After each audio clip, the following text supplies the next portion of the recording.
Hello, hello. Man, it must be a space thing or something. I don't know. Like everyone just kind of comes in at once. It's so weird. Sometimes I think I have a few minutes to invite people and then I don't and everyone kind of comes in at once, or there's just a bunch of people and I don't know, or there's no one. I'm like, hello. That really happens. But hi, T Cardi. Feel free to come to speak. And hi, Bogart. Hello. Hello. So I don't know. I think there's some people adding me too that might be listeners. It looks like that on my timeline. That's cool. So I wanted to run a space. What has Biden done for you? So I did tweet this out. I had like a weird tweet storm last night, Bogart. Oh, there's a bunch of people in here. Hey, Dutch. Hey, is it How you doing, Elric? Sharky? Hey, hey. Is it Elric? I'm throwing everyone the invite to speak. I'm good. I'm good. Yeah, so I had like I never do this. Like Bogart's been my co-host for a long time. And I don't know, Bogart, like when's the last time I've done a tweet storm? Probably not for a while. I would For a long say your time. last tweet storm has probably been quite a while. I would say, it could be a month or so, Oh if my not god, more. months. Try 6 months. I never do a tweet Yeah, you storm. might be I never right. do a tweet storm. And I got invited into this new room and I was like, cool. But either way, it really didn't have anything to do with that. I couldn't sleep and I was on fire, and I was on fire for Biden in a good way. Actually Bogart and me had some discourse earlier in the evening about just like how bad we feel for Joe. Yeah. And I ran a really great space the other night, a lot of different speakers. Um, are you gonna mute your mic there, my dude? Yeah, hang on. There we go. He always does this. Okay. Um, and normally, like, and this is for everyone in the room or people that are listening that I can't see, anything that you want me to retweet, 99% of the time, I'm going to believe in what you're saying. Like, unless you send me something insane, I'll always retweet you out. I actually rather retweet than tweet. But last night I was in rare form and I was just like, fuck it. Like, let's say all the things. So I did all that. Thank you for those that put up with that. But also, like, if you're new to spaces, you want to hit that heart in the middle. Like, if you look at the bottom of your screen, there's a heart with a plus sign. You can do different emojis, and then you can go all the way here if you want to, raise your hand and say something. I can also try to show you, how to come up to speak if you want to speak, but it's all good. Anyway, bigger picture point here, kind of moving on, is, this lingering question as Dems are kind of against each other right now, right? Like, I mean, Bogart and I were having this conversation and it seems disheartening. Like, we have everyone from people like George Clooney to maybe some well respected people that, personally, I have a few previous law professors that are just kind of coming in and saying weird shit that have been lifelong Democrats. And we can't have that right now. We can't have a divide in the Democratic Party. And it doesn't matter what Chuck Schumer or other people say, Biden's in it to win it. He's said this many, many times. See Shannon down there? And unfortunately, he does have COVID-19, but he's being a responsible president and protecting himself so he doesn't harm anyone else. Um, and that's okay. I really wanted to have a conversation, and I know it can be difficult because when you ask a broad question like that, like, what has Biden done for you? Like, we might talk about his policies and we might not always know, like, what specifically has he done for me? Like, I like that I wake up in a state of mind that's, not under the Fourth Reich, and I like this or I like that, or I like that he stands for certain rights. But when they personally affect you, something like the CHIPS Act, something like the different things he's done with student loans, even lowering prescription bills, there's a few that I had noted in my tweet. I really wanted to kind of just try to split the divide and talk about those personal things because, again, there's a huge administration behind Biden. And he's a policy president. He's on a show pony. He went to work at day one, and he's done a lot of things, and people don't talk about those things. Now, of course, Project 2025 sort of in everyone's faces, and that's very understandable. A lot of us on here have been talking about it since last summer, although it's been in their playbook since the 30s. It's really nothing new, but the Heritage Foundation picked it up, and it's just so bad with JD Vance. So we really want to kind of lean in to all these positives about Biden, and I think this room will grow, and I think we can hear from different people. And if you don't, and I think tweeted this at some point, but again, I'd rather your tweets. So if you have any tweets that you want other people to post, post them up in the nests than mine. But I did tweet that as well. If there's something that Biden, you don't feel like he's done, or maybe there's a policy that you're not sure you're affected by, most likely it was blocked by a Republican. So, it's always good to have great information about Biden, about the things that he has done and is going to do. And one of the things that people don't know is like when you look on his site, it does have Project 2025 on there. Great move. Sort of by his camp, putting it on there, and him, saying some things that we haven't really heard from him as of recent, but also a former so what things that maybe this makes sense, the things that he has done when he was a sitting president, so even though he's still a president, the things that he's going to do, and I might be getting these a little confused, they can, I think, put on the website. There's like a whole like precedence to this of how this works, of when he was sort of running then or now, but we can get into that a little bit later with more politically inclined, intellectual, whatever you want to call it, people to me. But there might be some reasons why you're not seeing a few things, and that's just kind of how the way it goes in politics if you have integrity and follow the rules, which Biden does. So anyway, I'll digress. I've talked enough. I definitely want to hear from T. Cardi and Shannon and anyone that wants to go. Again, I've thrown everyone the mic. If you know how to grab it, let me know. If you don't, you can always DM me. Um, but yeah, T. Cardi go, and Shannon coming up to speak, so I might move to them after. So go ahead, T. Cardi. How you doing? I'm doing good. I kind of have been out of the loop of trying to stay away from politics for a little bit, so I don't know really what's been going on Twitter, but I can definitely answer this question as far as what has Biden done for me or us as far as the COVID-19 response. I mean, he handled it like a president should. Um, Also, he is definitely strengthened the ACA um, for us, and he's also handled the climate and environmental aspect of things that will be taken away under Trump if he gets back in office. So those are just what three things that off the top of my head that I can think what Biden has done for us as a group. No, that's awesome. And it's really important to hone in on that because I know there's a lot of conspiracy theorists out there. I know there's a lot of people that are sort of anti-science deniers. The vaccine saved people's lives. It did. And I think what's really important, some of the things that you said, T. Cardi, is you know Trump threw out Obama's basic pandemic plan. Like, Obama had a pandemic plan in place. He didn't want anything to do with it. He sort of wanted to deny this was going on. And then when you listen to people like nurses that were on the front lines, doctors, and how many people died, it was devastating because you think like, hey, if we had a president that cared, like maybe all these people wouldn't have died. And, they haunted Fauci and all this stuff happens. And Donald Trump telling people like, hey, inject bleach. I mean, it was kind of crazy. So yes, Biden comes up with this COVID response. He gets out the vaccine. Even the first vaccine actually went to England. It was devastating. Like big bad America over here should have gotten it. But, Biden got a lot of things done.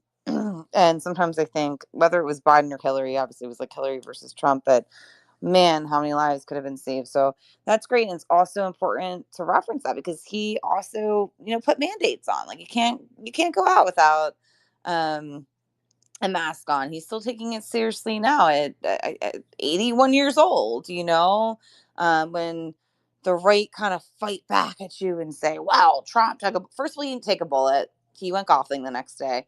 Two,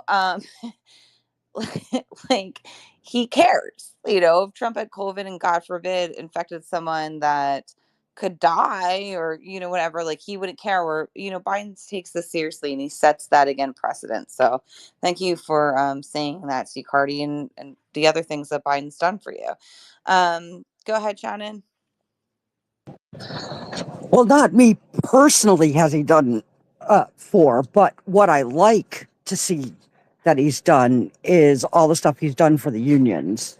Being the first president to walk with a strike, to encouraging Amazon to unionize, to, I mean, even the Teamster guy that spoke at the RNC yesterday went on CNN afterwards and talked about he is the most pro union candidate. And, Trump tried to destroy collective bargaining. And that was one of his first things when he came into office, was to get rid of that with an executive order. Um, Also attempting to change marijuana from a Schedule 1 to a Schedule 3 so we could actually research this stuff and get it put through, pharmaceutical companies where now they can be put on insurance because it does help a lot of people.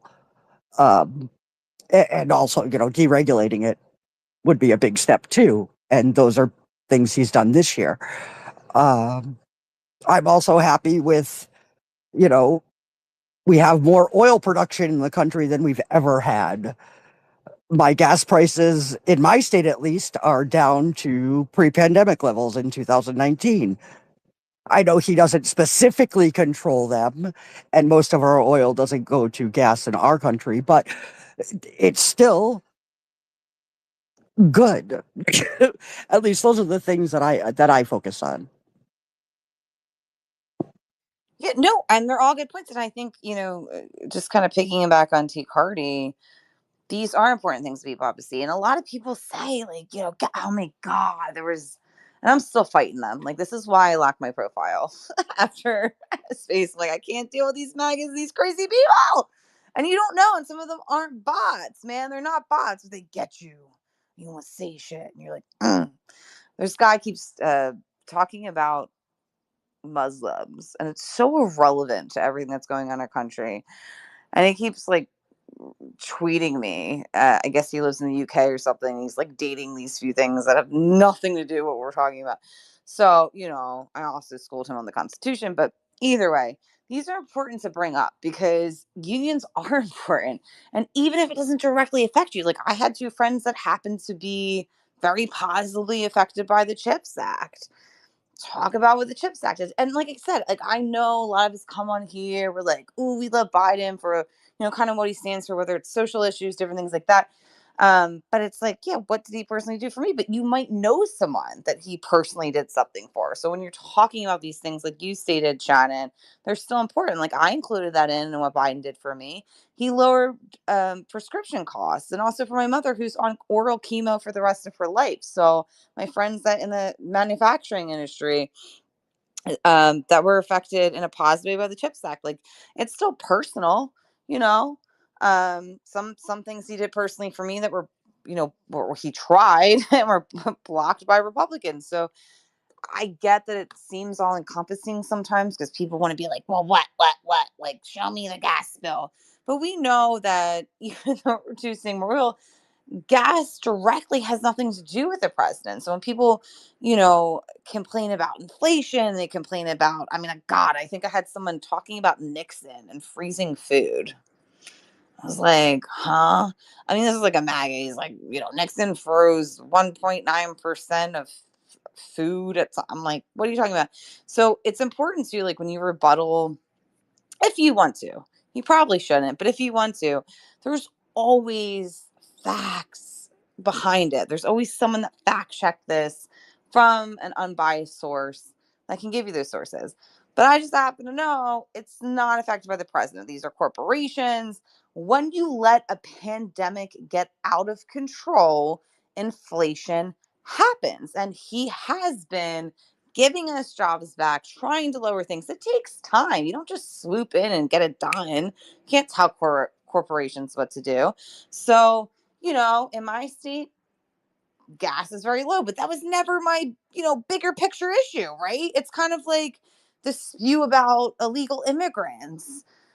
On the top 20 things that we can focus on in America, is illegal immigrants really one of your picks? Like, even if you're blue in this room, probably not, right?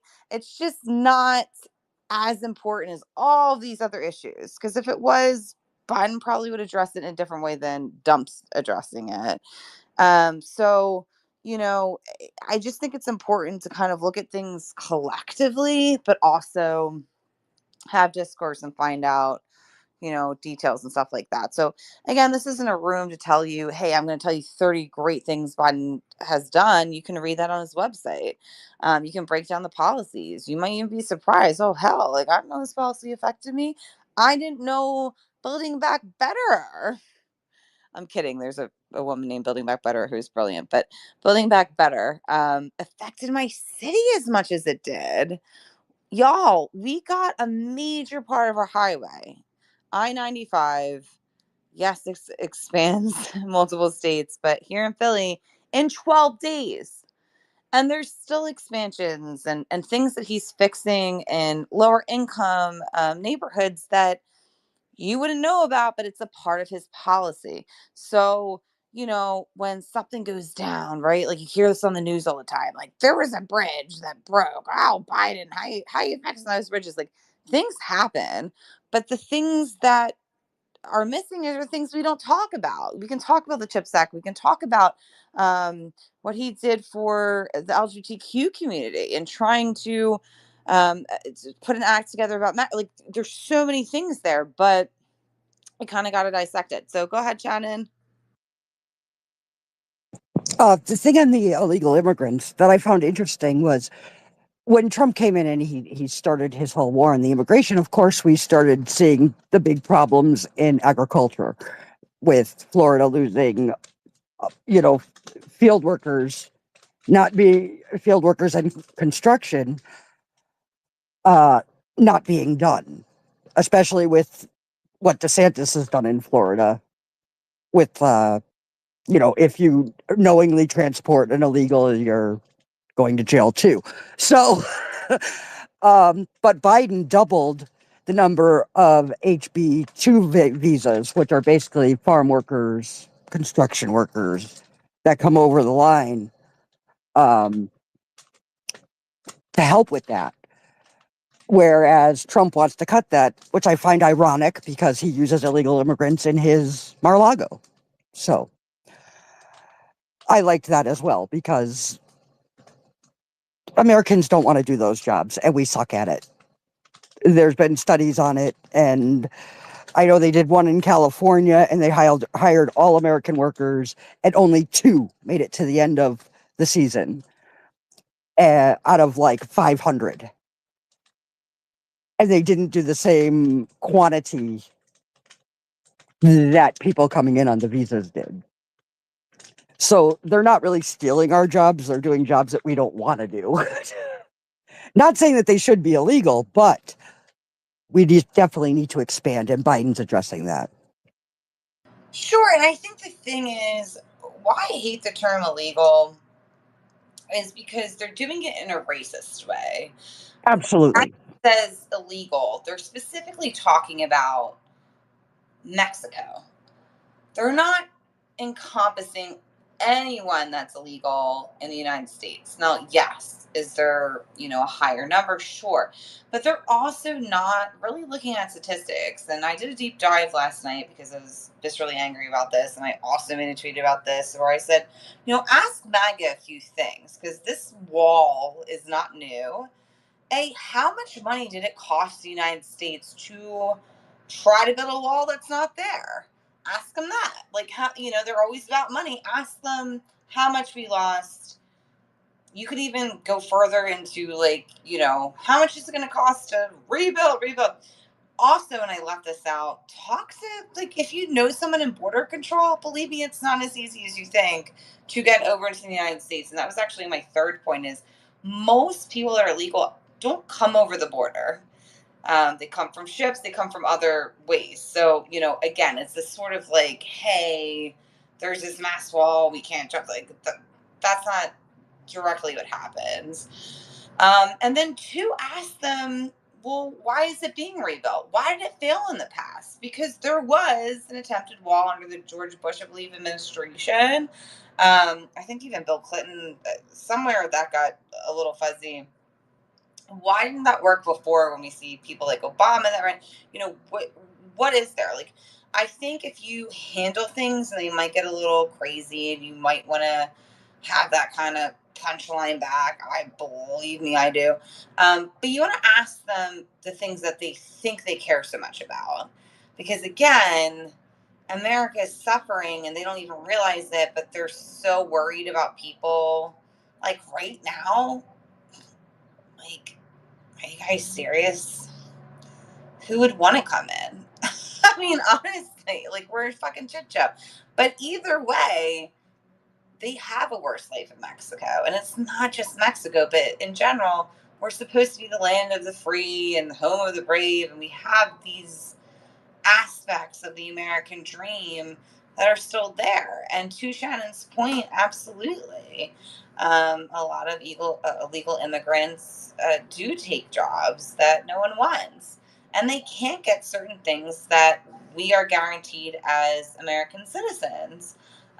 So it's not this picture perfect life once they get over here. So, you also have to kind of dissect that too. But the main reason before I go to T Cardi, however you prefer to be called, is they are honing in on this damn border shit because they are racist.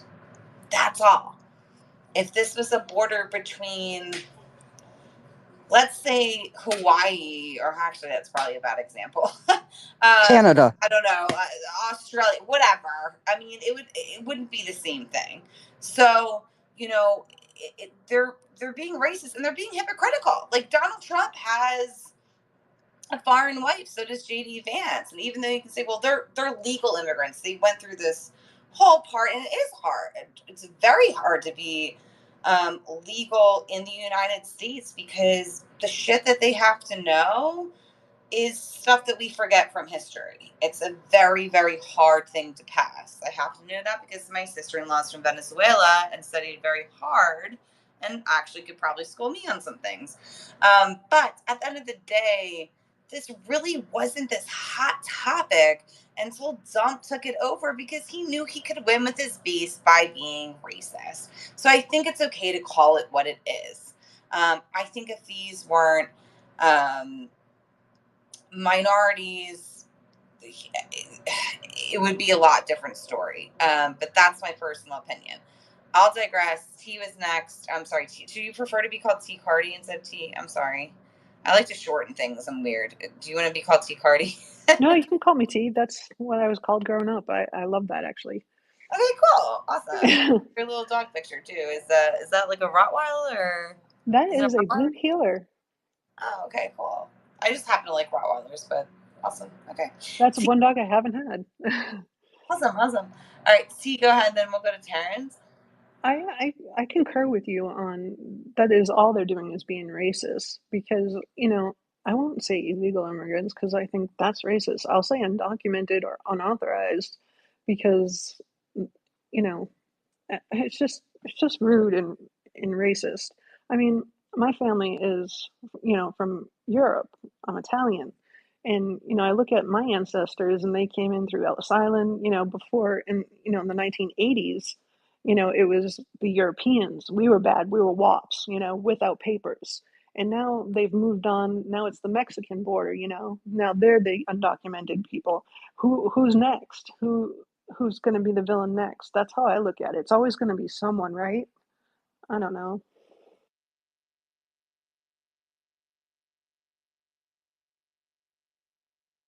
I'm so sorry.